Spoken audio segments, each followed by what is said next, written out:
এই সিম টিম এমনি না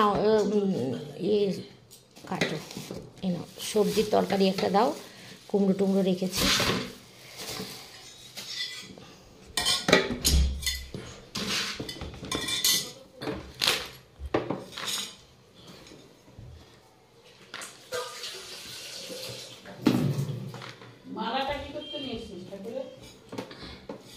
ওখান থেকে প্রসাদ নিয়ে খাও। ওরা ওই লোকটাই দিয়েছে, ওর মধ্যে দিয়ে দিয়েছে, রাখার জায়গা নেই তো, কত কি করবে, লোককে দিয়ে দিচ্ছে ওই জন্য। এই ফুলকপিটা 10 টাকা নিল, ফোটা একটু কপিটা, একটু মানে অত সুন্দর না। হ্যাঁ হ্যাঁ, কুমড়ো নিলাম, এই কুমড়োটা সাদা ভ্যাট ভ্যাটে বলে 20 টাকা নিয়েছে। আর 500 বেগুন 25 টাকা নিয়েছে। আর টমেটো 40 টাকা নিল 1 কিলো। আমি টমেটো তো 30 টাকা করে গো, বলো না আমার কাছে হবে না গো। তোমরা তো একটু বেশি সবসময় দাম চাও। মা আর শাশুড়ি মার সাথে গল্প করতে করতে রান্নাটা শুরু করে দিলাম। শাশুড়ি মা কেটে কুটে দিচ্ছে আর মা গল্প করছে চেয়ারে বসে বসে। তো তোমাদের সামনে আসলাম না, কাউকেই দেখালাম না, কাজকর্ম দিয়ে শুরু করলাম আজকের দিনটা তোমাদেরকে সঙ্গে নিয়ে। দেখতে থাকো, আশা করছি তোমাদের খুব ভালো লাগবে।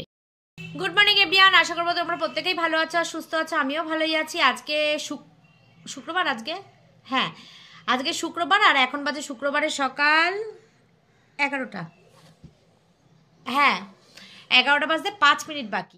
তো শুরু করলাম ব্লগটা, দেখতে থাকো, আশা করছি তোমাদের ভালোই লাগবে। কি জানি আদৌ ভালো লাগে কিনা আমি বলতে পারবো না, কারণ কোনো কমেন্ট তো পাই না আর দেখতেও পাই না, মানে জানতেও পারি না নিজে যে কাজটা করছি সেই কাজটা কেমন কাজ করছি। দেখো হাতটা ঠিক করে রাখতে পারছি না, এই জন্য ক্যামেরাটা বারবার কাঁপছে। তো কালকে ঘুরলাম, পরশু ঘুরলাম, দুদিন প্রচণ্ড পরিমাণে আনন্দ করেছি পাড়ার বৌদিদের সাথে। প্রথম দিন গেলাম বড়মার মন্দিরে, দেখো গায়ে কাটা দিচ্ছে বলছি। প্রথম দিন গেলাম বড়মার মন্দিরে, বড়মা অনেক নাম শুনেছি, খুব ইচ্ছা ছিল যাওয়া হয়নি। তো কালকের ব্লগে এই কথাগুলো শেয়ার করতে পারিনি যেহেতু ইকো পার্ক গেছি আবার। তো বড়মার মন্দিরে বসে বসেই কথা হয়েছে আমরা কালকে আবার ইকো পার্ক যাব, খুব আনন্দ করব। ওই যেই বৌদিরা গেছিলো আমার সাথে, আমি তো এদিক ওদিক ঘুরে ঘুরে বেড়াই তোমরা জানো, জীবের বান্ধবীদের সাথে। তো এই বৌদিরা কোথাও সেরকম যায় না, তো সেই জন্য ওরা বলছে চল না যাই। ঠিক আছে চলো, কোনো ব্যাপার না, আমি তো সবসময় ঘুরতে মানে পা বাড়িয়েই রাখি, এত ভালোবাসি ঘুরতে। তো কালকে ইকো পার্ক ঘুরে এসেছি, পরশুদিনকে বড়মার মন্দির, আর বড়মার মন্দিরে গিয়ে খুব ভালো লেগেছে, খুব সুন্দর মন্দিরটা, ফাঁকা ছিল। আমরা বুধবার গেছি বলে আমরা খুব একটা ভিড় পাইনি, ফাঁকাই পেয়েছি, খুব ফাঁকা ছিল। আর ভালো করে পুজোও দিয়েছি, কিন্তু ওখানে একটাই জিনিস, ভোগ প্রসাদের কোনো ব্যবস্থা নেই, যে জিনিসটা আমার খুব মানে মনে হলো যে এইটা থাকা উচিত, কারণ এত সুন্দর একটা জাগ্রত মন্দির যেখানে গেলে মানুষ অনেক হাজার দর্শনার্থী যাচ্ছে, সেখানে পুজো দিয়ে মায়ের একটু প্রসাদ পাচ্ছে না। প্রসাদ আছে কেমন বলো তো, ওই যে মাকে যে ভোগ নিবেদন করে সেইখানে প্রসাদ, ওই হাতে হাতে যেমন দেয় একটু সেরকম। কিন্তু আমি বলছি যেমন এই যে চাকলা, তারপরে মানে বিভিন্ন ঠাকুর, যেমন দক্ষিণেশ্বরে কি কুপন কেটে খেতে হয় প্রসাদ, চাকলাতেও তাই, এরকমই আমি বলছি যে এরকমই একটা ব্যবস্থা আপনারা কেন করেননি। আমি বলে এসছি একজনকে, তখন বলছে বৌদি এরকম আমাদের কথাবার্তা চলছে, কমিটির কথাবার্তা চলছে, এটা হতেও পারে। তো এই হলো বড়মার মন্দিরের গল্প। আর ইকো পার্কে তো কালকে ভীষণ মজা করেছি, তাড়াতাড়ি করে যাওয়ার কথা ছিল, আমাদের বেরোনোর কথা ছিল 12টার সময়, সেখানে আমরা বাড়ি থেকে বেরিয়েছি 1:30টার সময়, 1:20 1:30 এরকম বেরিয়েছি। এবার পৌঁছাতে ন্যাচারালি 3টে বেজেছে, তাও তো কালকে সঙ্গে আমরা বাস পেয়ে গেছি। 3টে বেজে গেছে পৌঁছাতে। ওখানে গিয়ে বসে খাওয়া দাওয়া করে, সবই তোমরা আশা করছি ব্লগটা দেখেছো। খাওয়া দাওয়া করে কমপ্লিট করে সারা পার্ক ঘুরে লাস্টে একটা ব্যাটারি গাড়িতে করে পুরো পার্কটা, আরও অত হেঁটে তো ঘোরা যায় না, ব্যাটারি গাড়িতে করে পুরো সারা পার্কটা ঘুরে তারপরে এসে বাসে দেখি কি প্রচুর ভিড়, ওই জন্য বাসে আর উঠতে পারিনি, আমরা একটা টোটো রিজার্ভ করে বাড়ি পর্যন্ত চলে এসেছি। ভীষণ ভালো ছিল এক্সপিরিয়েন্স, ঘোরা খাওয়া দাওয়া সব কিছু মিলিয়ে মিশিয়ে একদম ফাটাফাটি সুন্দর আনন্দ সারাটা দিন। তারপরে বাড়ি এসে ফ্রেশ হয়ে, বিরিয়ানি আমি করে নিয়ে গেছিলাম, বাড়ি এসে ফ্রেশ হয়ে তারপরে ঘুমিয়ে পড়েছি। আজকে সকালে ঘুমতে পুরো ফ্রেশ হয়ে গেছি। দুদিন জিম কামাই করেছি, আজকে জিমে যেতেই হবে। তো রান্নাবান্না এখন আমার কমপ্লিট হয়ে গেছে। রান্নাঘরের খবর হচ্ছে কমপ্লিট হয়নি, হচ্ছে। একটা সবজির তরকারি বসিয়ে দিয়ে এসে ক্যামেরাটা অন করলাম তোমাদের সঙ্গে কথা বলার জন্য। আমার বর অফিসে বেরিয়ে গেছে, ছেলে কাজ পড়তে গেছে। ও স্নান খাওয়া করে টরে গেছে। আমার আর পেছনে কোনো চিন্তা নেই, ছেলে আসবে কখন, চান করবে, এসব কোনো চিন্তা নেই। ওর বাবা ওকে পড়ার জায়গায় বসিয়ে নামিয়ে দিয়ে অফিস চলে যাবে। তো এই ছিল আমার সকাল থেকে এই পর্যন্ত তোমাদের সঙ্গে গল্প। এখন চলো রান্নাঘরের দিকে গুটি গুটি পায়ে যাই। রান্নাঘরে বাসন কোসন অনেক রয়েছে। সবজির তরকারিটা নামাবো, নামিয়ে বাসনটা মাজলেই আমার আর গ্যাস মুছবো। তাহলেই আজকে আমার সকালের পর্ব এইখানে কমপ্লিট হয়ে যাবে। আর এগুলো ঝাড় দেবো, রান্নাঘরটা মুছবো, এরকমই কাজ। আর চলো দেখতে থাকো, সঙ্গে থাকো। এর বাসন এখনো রয়েছে, দেখো বাবলিদির, না এই গামলাটা আমার, হাঁড়িটা বাবলিদির। এদিকে কতগুলো জামা কাপড় রয়েছে। আর এই হচ্ছে বড়মার প্রসাদ, এই যে, হ্যাঁ প্রসাদটা বাইরে নিয়ে গিয়ে রাখি।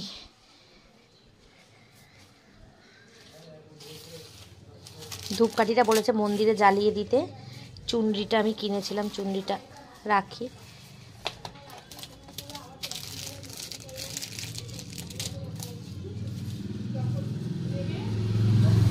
মালাটা ফেলে দিই, কি করব মালাটা নিয়ে।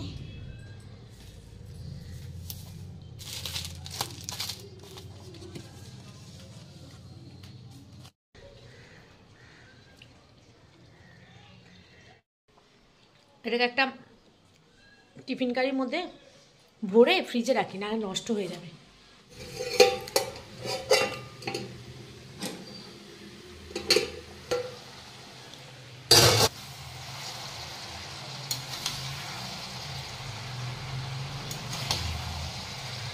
এখানে আছে কটা বাসন, আর এদিকে তো ভাত হয়ে গেছে, তরকারি হতো মেজে নিয়েছি।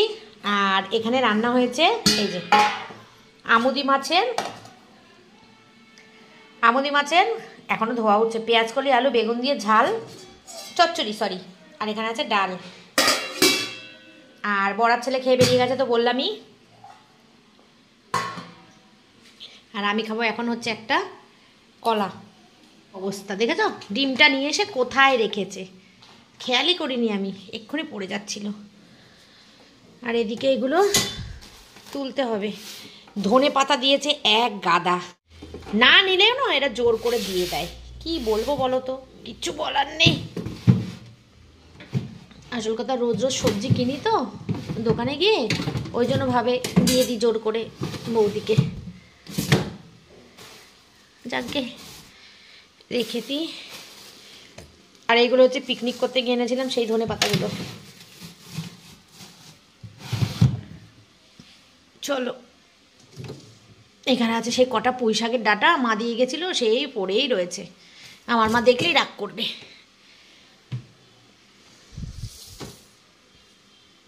কি করি, কোথায় রাখি? লেবু আজকে তো দরকার নেই, ঠিক আছে এখন এখানেই রেখে দিই। আর এগুলো হচ্ছে আমি স্যালাড কাটবো, স্যালাড কেটে খাবো। আর একটা দুধ ছানা করব। কত ভাত, এই দুধটা ছানা করব এখন।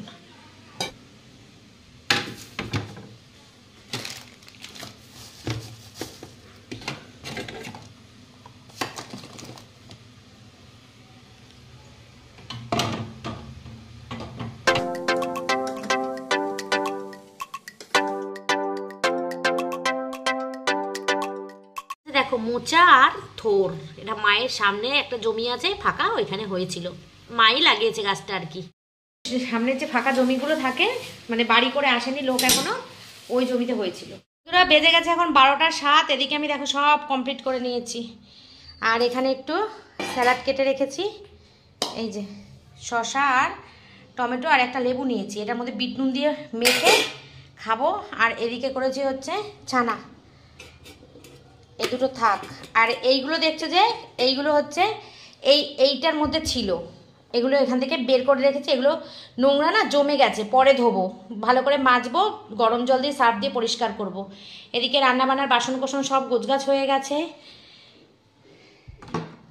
এখানে আছে আমুদি মাছ, এটা ধনে পাতা ছাড়া, আমার শ্বশুরমশাই ধনে পাতা খায় না, সেই জন্য ধনেপাতা ছাড়া। আর ওই রান্নাগুলো তো তোমরা দেখেইছো। আর এটা হচ্ছে সবজির তরকারি। এই হচ্ছে আজকে আমাদের লাঞ্চ মেনু। এখন আমি চলে যাব স্নানে।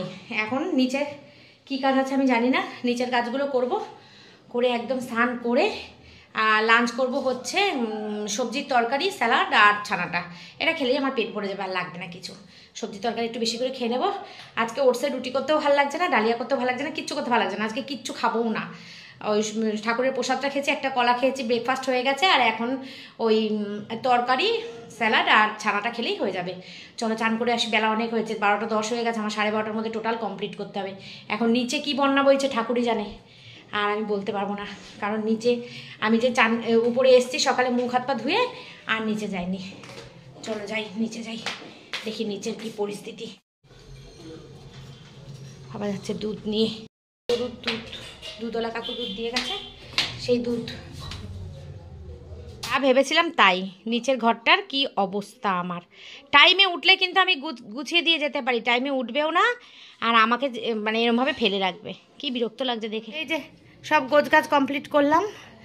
আর এখানে আছে জামা কাপড়, কালকে পরে গেছিলাম, পরশু পরে গেছিলাম, সেগুলো ভাঁজ করে রাখবো এখন। এই পড়িস না, এই পড়েই যাবে, সেই পড়েই যাবে।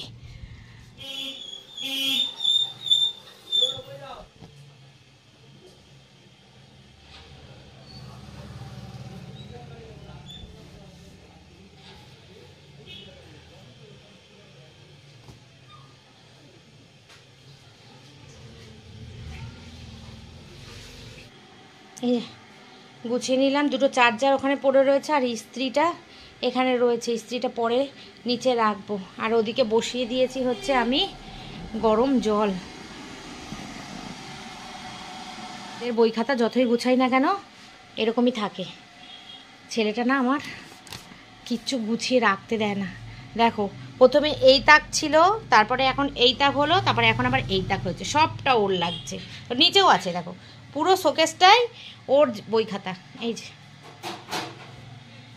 দেখো তো, পুরোটা সব। বন্ধুরা বেজে গেছে 12:30। এখন আমি যাবো স্নান করতে, আর একটু দাঁড়াবো না, স্নান করতে যাবো। গুড ইভিনিং বন্ধুরা, জিম করে চলে এসেছি। এখন চা বসিয়েছি, একটু চা খাবো, খেয়ে তারপরে করব হচ্ছে রাতের খাবার। সেটা হচ্ছে করবো, একটু ডালিয়া সেদ্ধ করবো। ডালিয়াটা শুধু একটুখানি ডাল দিয়ে সেদ্ধ করবো। আর সবজির তরকারি তো অনেক করেছিলাম, সকালে দেখেছো তোমরা। সবজির তরকারি দিয়ে, ডালিয়া সিদ্ধ দিয়ে একটা ডিম ভাজবো, ভেজে ডিনার করবো। তো এখন একটু চা খাই। প্রচণ্ড মানে জিম করে এসে না প্রচণ্ড টায়ার্ড লাগে, কিছু না খেতে পারলে। আর খিদেও পায়, যেহেতু দুপুরবেলা ভরপুর খাবারটা খাই না, সেজন্য খিদে পায়। তো চলো। আর আজকে আমার বর কিন্তু সারাদিন বাড়িতে ছিল না। এখন দেখছো এখন বসে আছে। ও কিন্তু আজকে অফিস যায়নি, আজকে গেছিল হচ্ছে একজনের বাড়িতে, ওর নিমন্ত্রণ ছিল, এক দাদার বাড়িতে। তার কি ছিল জানো, তার নাতির বার্থডে ছিল। তো সেখানেই গেছিল, অনেকটা দূরের রাস্তা, মানে অফিসের সব স্টাফরা সবাই গেছিল। তো সেখান থেকে ওর পরিবেশটা, গ্রামের ইয়েটা এত ভালো লেগেছে। একটু অল্প অল্প করে ভিডিও করে নিয়ে এসেছে, সেগুলো তোমাদেরকে আমার ভিডিওর মধ্যে অ্যাড করে দিলাম। তোমরাও একটু আমার সঙ্গে সঙ্গে দেখে নাও, কেমন?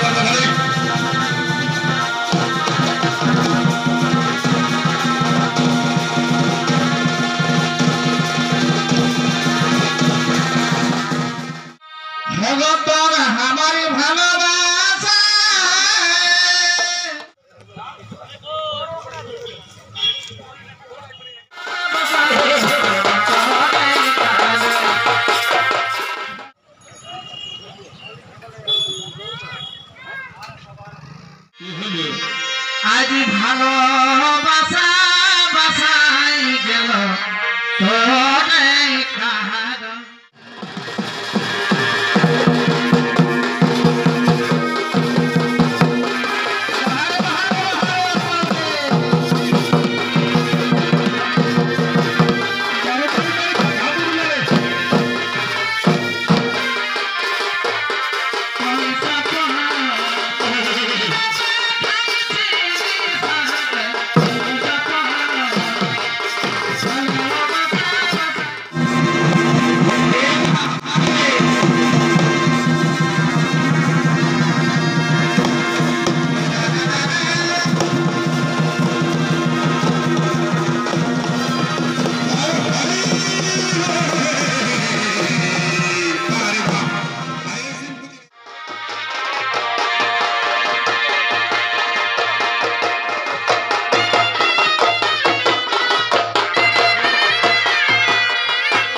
ডালিয়া সিদ্ধ বসিয়ে দিয়েছি, এই যে ডালিয়া দিয়েছি আর ডাল দিয়েছি একটু, আর সবজি তরকারি দিয়ে এটা ডিনার করে নেব। গরম এই বসে এটা 2-3টে সিটি পড়ুক, এক হাতে না প্রেশার কুকার লাগানো যায় না। একজনের লিকার চা আর যে একজনের দুধ চা রেডি। আর এই ঝুড়িগুলো না মাজা হয়নি, ঝুড়িগুলো ভিজিয়ে রেখেছিলাম, মাজা হয়নি, পরে মাজবো খন। কাপগুলো দেখেছো কি সুন্দর, আমার 2টো কাপ কিনে নিয়ে এসেছি, একটা আমার একটা মার। তো মা তো এখন নেই, এখন মায়ের জামাই খাক। এই পড়ছিল এক্ষুনি, ধরো ধরো। আর আসার সময় বিস্কুট আর নিমকি কিনে নিয়ে এসেছি। এখানে রাত্রের ডাল গরম করছি। ডাল আমুদি মাছের তরকারি করেছিলাম, সেটা মানে শীতের রাত তো একটু গরম করলে খাবারগুলো ভালো হয়। আর এদিকে সবজির তরকারি দেখো অনেক করেছিলাম, সব তরকারিটা রয়ে গেছে, মানে বেশিরভাগটাই রয়ে গেছে। সবজি খেতে আমাদের ঘরের কেউ ভালোবাসে না, শুধু মাছ মাংস দাও, ডিম দাও, ওগুলো ভালোবাসে। তো যাই হোক, আর আমাদের বাড়িতে একজন দাদা এসেছিলো, আমি তো ছিলাম না, জিমে গেছিলাম, তো সেখান থেকে অনেক মিষ্টি নিয়ে এসছে, মা আবার দিয়ে গেছে। আর এদিকে আমি আমার গ্রিন টিটা রেডি করে নিচ্ছি। গ্রিন টিটা একটুখানি যতক্ষণ বেশি ভিজিয়ে রাখা না মানে রাখা যায় ততক্ষণই মানে ভালো হয় আর কি। তো এটা নিচেই আমি ন্যাচারালি করি, কিন্তু আজকেই ওপরে আছি তাই ওপরেই করে নিচ্ছি। এদিকে ডাল আমার ফুটে গেছে, আর ছেলের জন্য একটুখানি দুধ গরম করে নিচ্ছি। কোনো সময় করি আর কোনো সময় করি না, অনেক সময় বলে খাবো না, সেই জন্য আর করি না। আর এদিকে ভাত দেখো, ভাতের মানে এই মাসের যে চালটা এত ডিস্টার্ব করলো আমাকে। ভাতটা ভালো করে, একে তো মোটা, সেটা নিয়ে তো কোনো কথাই নেই, আর তারপরেও ভাতটা না এই ঠান্ডার দিনেও ফ্রিজে না রাখলে ভাতটার তলা দিয়ে ঘেমে উঠছে। সাধারণত ভালো চাল হলে না এই জিনিসটা হয় না, মানে খুব কষ্ট করলাম চালটা নিয়ে। এখনও অনেকটা রয়েছে, কমপ্লিট এখনও হয়নি, তো বেশি দিন আর নেই, মানে সপ্তাহখানেক খেলে তারপরে নমস্কার দেব। আর এদিকে দেখো সব হয়ে গেছে। আর প্রেশার কুকারে ডালিয়া সেদ্ধ আমি যে করেছিলাম, বললাম না তোমাদেরকে ডালিয়া খাবো রাত্রে, ডালিয়া সেদ্ধ করেছিলাম, কিন্তু এই দেখো সাইড দিয়ে একটুখানি খেয়েছি, পুরোটা খেতে পারিনি, কারণ সবজির ভাগটাই বেশি নিয়েছি, ওই জন্য ডালিয়াটা কম লেগেছে। তো ভালোই হয়েছে, থাক, আমার কালকের মানে দুপুরবেলা এটা খেয়ে নেবো, আবার প্রেশার কুকার থেকে বের করে ফ্রিজে রেখে দেবো, দুপুরবেলা খেয়ে নেবো, ব্যাস কালকের ঝামেলা মুক্ত। এদিকে দুধটা কমপ্লিট হয়ে গেছে, গরম করে নিলাম, নিয়ে এবার চলে যাব নিচে। খাওয়াও হয়ে গেছে আমার বরের, আর এবার নিচে চলে যাবো। আর এই যে থালাটা গোছানো দেখছো, এটা ছেলে তো আসে না ওপরে খেতে, তোমরা জানোই। আর এদিকে বাসন কোসন মেজে রাখলাম। দেখো কালকে সকালবেলা ঘুম থেকে উঠে যেন একটা মানে খুব শান্তি লাগে, রান্নাঘরে এসে দেখলে না খুব শান্তি লাগে সকালবেলা, মনে হয় যেন কত কাজ আমার কম। তাহলে ভিডিওটা এই পর্যন্ত রাখছি, কালকে সকালে আবার একটা নতুন ব্লগ নিয়ে তোমাদের সঙ্গে দেখা করতে চলে আসবো। ততক্ষণ পর্যন্ত তোমরা সবাই খুব ভালো থেকো, সুস্থ থেকো, নিজের শরীর খেয়াল রেখো। Tata, good night, take care and love you all, tata.